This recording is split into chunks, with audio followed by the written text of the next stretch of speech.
Bismillahirrahmanirrahim. Assalamualaikum warahmatullahi wabarakatuh. Syukur Alhamdulillah kita bisa berjumpa lagi di channel ini. Salawat dan salam selalu dan tetap tercurahkan kepada junjungan kita Nabi besar Muhammad sallallahu alaihi wasallam. Allahumma salli ala Sayyidina Muhammad wa ala ali Sayyidina Muhammad. Harapan dan doa saya semoga saudaraku semuanya selalu diberikan kesehatan, dilapangkan rezekinya, diampuni dosa-dosanya, dan dipanjangkan umurnya. Amin ya rabbal alamin. Saudara muslim yang dirahmati Allah subhanahu wa ta'ala, tanda Allah sayang pada hambanya tidak selalu memberikan hal-hal yang menyenangkan dari sisi dunia, melainkan Allah memberikan apapun yang kita butuhkan, bukan yang kita inginkan. Meskipun Anda sedang diberikan cobaan, hindari suudzon terhadap Allah, karena semua yang diberikan Allah kepada Anda adalah terbaik bagi Anda. Berikut ini 17 tanda Allah sayang pada hambanya. Yang pertama, memberikan cobaan, ujian, dan musibah kepada Anda. Cobaan yang diberikan Allah kepada Anda merupakan salah satu cara yang ditunjukkannya sebagai bentuk kasih sayang agar kita bisa bersabar menghadapi musibah dalam Islam. Karena jika Anda lulus, maka Allah akan memberikan bonus dengan meningkatkan derajat Anda di hadapannya. Jangan berpikir bahwa hamba yang diberikan cobaan terus-menerus artinya Allah membencinya. Justru hamba yang diberikan kesenangan dan harta melimpah secara tidak langsung juga diuji. Padahal ujian yang lebih sulit sebenarnya adalah menjaga titipannya seperti halnya harta. Hal ini dijelaskan dalam firman-Nya surah Al-Anbiya ayat 35. Tiap-tiap yang berjiwa akan merasakan mati. Kami akan menguji kamu dengan keburukan dan kebaikan sebagai cobaan yang sebenar-benarnya, dan hanya kepada Kamilah kamu dikembalikan. Quran surah Al-Anbiya ayat 35. Yang kedua, terjaga dari kehidupan di dunia. Allah akan senantiasa menjaga hamba-hambanya yang beriman dan bertakwa di dunia, tidak akan membiarkan terjerumus dalam kemaksiatan, dan selalu menjaga hamba tersebut dengan ketentraman dan juga ketenangan hati. Sesungguhnya Allah akan menjaga hambanya yang beriman dan dia mencintainya, seperti kalian menjaga makanan dan minuman orang sakit di antara kalian, karena kalian takut pada kematiannya. Hadis riwayat Al-Hakim, Ibnu Abi Asim, dan Al-Baihaqi. Yang ketiga, dengan adanya kesalihan. Orang yang salih merupakan salah satu hamba yang disayangi oleh Allah Subhanahu wa ta'ala. Kesalihan merupakan anugerah yang tiada bandingannya. Jangan lupa bahwa kesalihan adalah salah satu nikmat dan tanda kasih sayang dalam Islam yang diberikan Allah Subhanahu wa ta'ala kepada kita. Allah memberikan dunia pada yang dia cintai dan yang dia benci, tapi dia tidak memberikan kesedaran beragama kecuali kepada yang dia cintai. Maka barang siapa diberikan kesadaran beragama oleh Allah, berarti ia dicintai olehnya. Hadis riwayat Imam Ahmad, Al-Hakim, dan Al-Baihaqi. Yang keempat, memahami agama. Kemudahan dalam hal pemahaman mengenai agama akan diberikan oleh Allah secara bertahap, sedikit demi sedikit. Hambanya akan dituntun menuju ke jalan yang benar dengan berbagai petunjuk tertentu, sehingga proses pembelajaran bisa diikuti dengan baik. Yang kelima, adanya kelembutan. Kelembutan yang ada di dalam hati dan setiap tindakan dari dalam diri Anda merupakan salah satu anugerah dan kasih sayang yang diberikan Allah Subhanahu wa ta'ala kepada hambanya. Rasanya apabila melakukan tindakan-tindakan kasar sangat sulit. Hal ini disebabkan karena adanya kelembutan. Jika Allah menginginkan kebaikan penghuni satu rumah, maka dia masukkan kelembutan. Hadis riwayat Imam Ahmad, Al-Hakim, dan At-Tirmizi. Yang keenam, mudah melaksanakan perintahnya, ketaatan. Kemudian, apabila hati merasa tentram dan terdorong secara terus-menerus untuk menjaga ibadah ataupun melaksanakan perintahnya, baik itu ibadah wajib atau sunnah, bisa dikatakan sebagai salah satu tanda kasih sayang yang Allah Subhanahu wa Ta'ala berikan.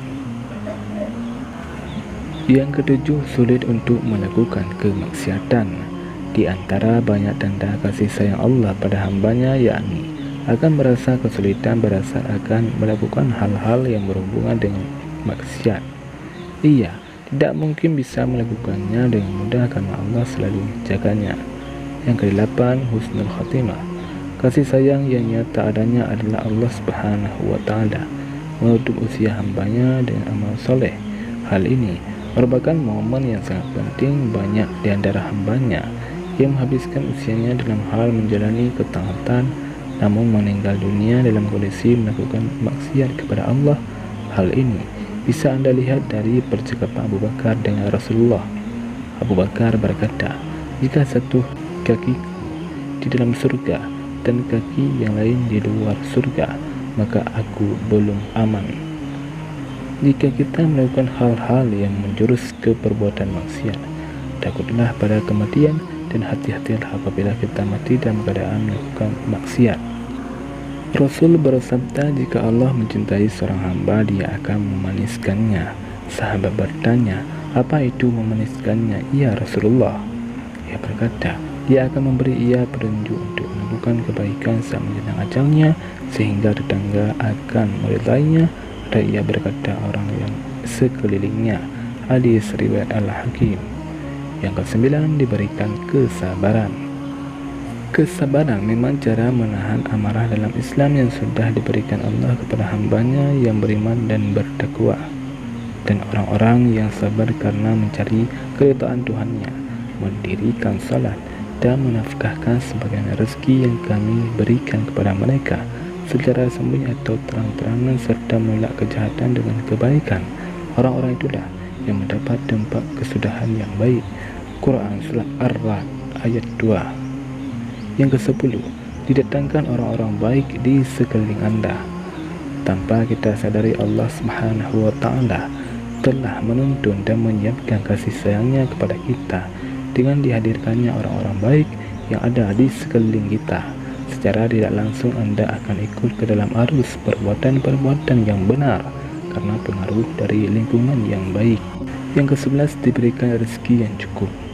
Allah pasti memberikan rezeki yang cukup kepada setiap hambanya melalui salah satunya amalan memperlancar rezeki yang memang dianjurkan dalam Islam. Dan sesungguhnya telah kami muliakan anak cucu Adam, kami angkat mereka di daratan dan di lautan.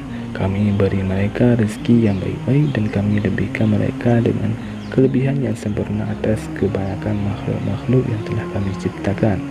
Quran Surah Al-Isra ayat 70. Yang ke-12, mengangkat derajat orang beriman. Wahai orang-orang yang beriman, apabila dikatakan kepadamu, berilah kelapangan di dalam majelis-majelis, maka lapangkanlah, niscaya Allah Subhanahu wa Ta'ala akan memberikan kelapangan untukmu. Apabila dikatakan berdirilah kamu, maka berdirilah, niscaya Allah Subhanahu wa Ta'ala akan mengangkat derajat orang-orang yang beriman di antaramu dan orang-orang yang diberi ilmu beberapa derajat. Allah Subhanahu wa Ta'ala Maha teliti apa yang kamu kerjakan. Quran Surah Al-Mujadalah 11. Yang ke-13, selalu membuka pintu taubat. Pintu taubat selalu Allah berikan kepada setiap hambanya yang bersungguh-sungguh. Kesempatan kedua selalu ada, karena itulah tanda kasih sayang Allah Subhanahu wa Ta'ala. Dan barang siapa yang mengerjakan kejahatan dan menganiaya dirinya, kemudian ia mohon ampun kepada Allah, niscaya ia mendapat dia. Allah Maha Pengampun lagi Maha Penyayang. Quran Surah An-Nisa ayat 110. Yang ke-14, selalu memberikan pengampunan. Anda bisa memanjatkan doa pengampunan dosa kepada Allah dengan hati yang bersungguh-sungguh. Niscaya Allah Subhanahu wa Ta'ala akan segera memberikan pengampunan sesuai dengan kadarnya. Katakanlah, hai hamba-hambaku yang melampaui batas terhadap diri mereka sendiri, janganlah kamu berputus asa dari rahmat Allah. Sesungguhnya Allah mengampuni dosa-dosa semuanya. Sesungguhnya dialah yang Maha Pengampun lagi Maha Penyayang. dan kembalilah kamu kepada Tuhanmu dan berserah dirilah kepadanya sebelum datang azab kepadamu kemudian kamu tidak dapat ditolong lagi. Quran Surah Az-Zumar ayat 53-54. Yang ke-15, tidak mengadakan azab. Anda bisa lihat orang-orang yang ada di sekeliling Anda, apakah mereka akan langsung mendapatkan hukuman dari Allah Subhanahu wa Ta'ala setelah melakukan maksiat atau perbuatan buruk yang menyakiti hati orang lain? Jawabannya pasti tidak. Hal ini dikarenakan Allah memberikan kesempatan kepada hambanya untuk memperbaiki diri. Jika Allah menghukum manusia karena kezalimannya, niscaya tidak akan ditinggalkannya di muka bumi sesuatu pun dari makhluk yang melata, tetapi Allah menunggukan mereka sampai kepada waktu yang ditentukan. Maka apabila telah tiba waktu yang ditentukan bagi mereka, tidaklah mereka dapat mengundurkannya barang sesaat pun dan tidak pula mendahulukannya. Quran Surah An-Nahl ayat 61. Yang ke-16, membalas semua amal kebaikan dengan pahala yang tidak ada batasnya. Barang siapa membawa amal yang baik, maka baginya pahala 10 kali lipat amalnya. Dan barang siapa yang membawa perbuatan yang jahat, maka dia tidak diberi pembalasan melainkan seimbang dengan kejahatannya, sedang mereka sedikit pun tidak dianiaya, dirugikan. Quran Surah Al-An'am ayat 160. Yang ke-17, mengabulkan doa hambanya. Allah Subhanahu wa Ta'ala selalu mengabulkan doa-doa dari semua hambanya, hanya membutuhkan waktu saja. Jadi Anda wajib bersabar dan menunggu, karena Allah tahu waktu yang tepat untuk mengabulkan setiap doa. Alasannya adalah Allah akan memberikan yang Anda butuhkan, bukan yang Anda inginkan. Hal tersebut sudah pasti baik untuk Anda. Allah Subhanahu wa Ta'ala berfirman, berdoalah kepadaku, niscaya akan aku perkenankan bagimu. Sesungguhnya orang-orang yang sombong tidak mau menyembahku akan masuk neraka jahanam dalam keadaan hina dina. Quran Surah Ghafir ayat 60. Saudara muslim yang dirahmati Allah Subhanahu wa Ta'ala, demikianlah 17 tanda Allah sayang pada hambanya. Semoga kita semua termasuk orang-orang yang disayang oleh Allah Subhanahu wa Ta'ala. Amin ya rabbal alamin. Wallahu a'lam bishawab. Assalamualaikum warahmatullahi wabarakatuh.